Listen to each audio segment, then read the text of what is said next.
Tara, samahan ninyo kami ni Daddy Love ko at kami ay nandito sa may Victory Liner dito sa kanilang pick and drop na mga parcel dahil si Daddy Love ko ay meron siyang in-order sa online at ito ay pinadeliver ng tao doon sa Victory Liner. So ayan, nag-pick up kami dito.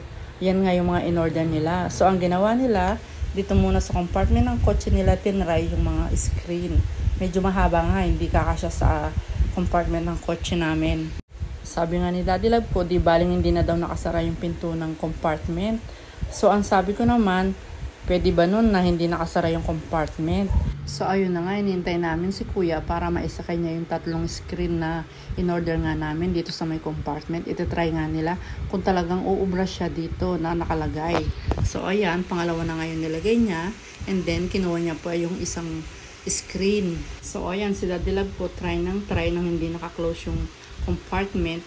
So, ako naman hindi ako payag. Sabi ko, bakit hindi mo i-try dyan sa may likuran? Para baka naman kakasya. Sabi ko nga sa kanya, i-try nga lang natin. Bali, yung pangatlo, pinalagay ni Daddy Love po dito sa likod. So, ayan, tinry nga namin. Iniwan na nga kami ni Kuya, hindi na nga kami tinulungan. So, ayan, tinatry ni Daddy Love ko kung talagang masasara yung mga pinto.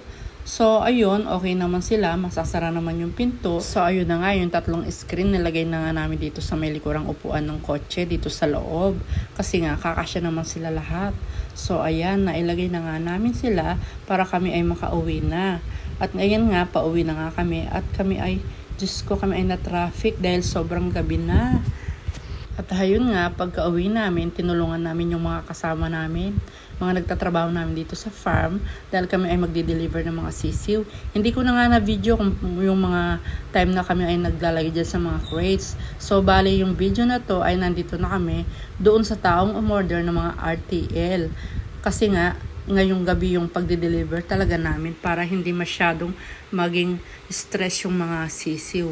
So ayun na nga, pagdating namin dito sa location ng umorder, nagbaba na nga ng ilang piraso yung si Daddy Love ko at tinignan nyo yung kulungan na paglilipatan ng mga sisiw. At ayan nga yung mga sisiw na aming dineliver sa kanila, yung mga nagtatrabaho nila, sila ang nagsasalid doon sa mga kulungan nila dito. Ayan nga yung araw na sobrang pagod namin ni Daddy Love ko at sinamahan kami ni panganay ko na mag-deliver dito, yung jeep niya ang ginamit namin. So ayan, I'm very thankful, hanggang dito na lang. Babu!